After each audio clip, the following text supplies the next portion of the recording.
Un petit pas pour l'homme et un grand pas pour l'humanité. Voilà la phrase d'un héros. La phrase d'un homme qui a su franchir la porte de l'inaccessible et qui en une fraction de seconde a marqué de son pied l'histoire. J'ai toujours eu une fascination pour ce qui nous entoure, bien au-delà de ce qu'on peut imaginer. De pouvoir peut-être un jour explorer l'univers qui nous entoure, et apprendre, et comprendre. Mais avant d'accéder à cette porte, il est possible d'emprunter ce couloir où l'imaginaire collectif prend forme au travers d'une peinture, d'une musique ou d'un film. Et en parlant de film, First Man est le nouveau long métrage de Damien Chazelle à qui l'on doit les très beaux Whiplash et La La Land et qui cette fois-ci se fait une place dans la navette de Neil Armstrong. Le réalisateur n'hésitera pas à amener le spectateur avec lui pour un voyage qui sera très certainement un petit pas pour l'homme et un grand pas pour l'humanité.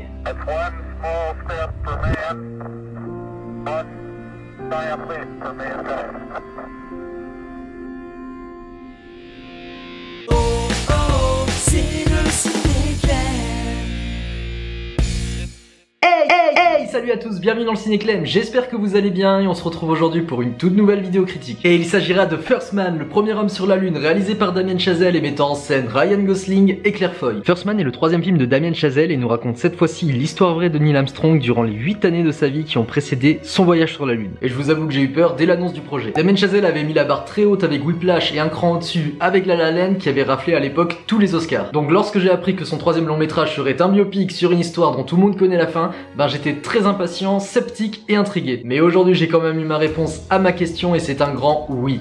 First Man est incroyable. C'est un film qui est d'une force émotionnelle, visuelle et sonore que vous ne trouverez nulle part ailleurs. Et waouh, j'ai pris un pied monumental par les choix artistiques de Damien Chazelle. Et le premier point positif est d'avoir opté pour une caméra à l'épaule pendant l'intégralité du long métrage afin que le spectateur soit impliqué avec ce qui se passe à l'écran. On marche avec eux, on vit avec eux, on assiste aux tests, on assiste aux explosions et même si la réalisation peut paraître grossière par des grands mouvements de caméra, elle est en total raccord avec le regard du protagoniste. C'est une réalisation académique qui transpire de réalisme tant l'ensemble faisait penser à un documentaire. C'est un style qui montre que clairement le réalisateur n'a pas voulu emprunter le chemin des films hollywoodiens qui américanisent son tout et qui rendent le résultat beaucoup plus lisse et grand public. Et là ce n'est clairement pas le cas, l'ambiance est longue, les plans sont longs, les dialogues sont longs, on est clairement dans une atmosphère de réalisme. En gros son approche est d'être le plus fidèle à la réalité. Et en parlant de nos personnages, parlons de Ryan Gosling dans le rôle de Neil Armstrong. Tout comme La La Land et ses autres films, Ryan Gosling est génial, mais pour ma part, de mon avis personnel, pas parfait. Mais c'est plus un problème avec l'acteur que son personnage dans le film. Je m'explique. Je trouve que, encore une fois, personnellement, Ryan Gosling ne donne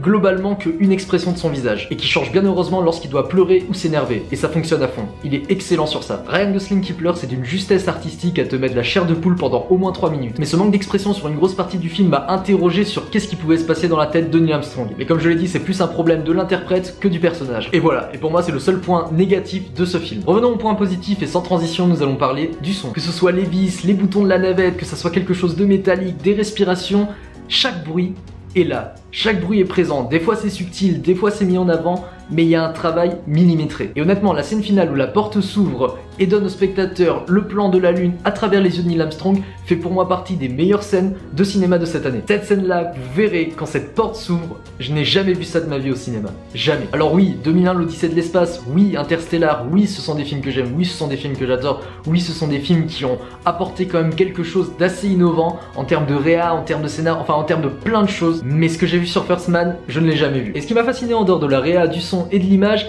c'est son travail sur la composition des plans en termes de montage. Mettre dans son film deux histoires parallèles qui se superposent avec d'un côté la vie de Neil Armstrong, donc sa vie privée, et de l'autre côté l'histoire qu'on connaît, c'est tout bonnement génial. On jongle pendant 2 heures et quelques de film sur la vie de Neil Armstrong et sur son entraînement à la NASA. Et ce jusqu'à qu'une troisième ligne narrative vienne s'accorder aux deux premières et qui se passe bien entendu sur la Lune. Et j'ai envie de vous parler de la bande originale. Et tout d'un coup la musique intervient pendant le film de façon très atmosphérique qui commence à progresser en crescendo et qui dès qu'il arrive à l'acte final, dès l'instant où la navette quitte la Terre, là la bande son apparaît complètement et c'est incroyable. Et le choix d'avoir voulu placer cette musique à cet instant-là m'a donné un frisson incroyable que j'étais stressé pour les protagonistes même en sachant la fin de l'histoire. Et c'est un pari réussi. First Man, le premier homme sur la lune de Damien Chazelle est un biopic fascinant, poignant, dramatique, émouvant qui m'a même à un moment fait retenir quelques larmes et que je vous conseille vraiment d'aller voir. C'est une œuvre qui excelle de réalisme et qui nous offre un final incroyable à voir absolument en salle. Il aura quelques petits défauts de tirer certaines scènes en longueur et un Ryan Gosling que je trouve un petit peu trop lisse dans sa prestation. Et voilà, cette vidéo se termine là pour aujourd'hui. N'hésitez toujours pas à rejoindre mes réseaux sociaux qui s'affichent juste en bas, à mettre un petit pouce bleu sur cette vidéo si elle vous a plu, à vous abonner et à activer la petite cloche. N'hésitez toujours pas à mettre un commentaire, je lis tout le monde, je réponds à tout le monde.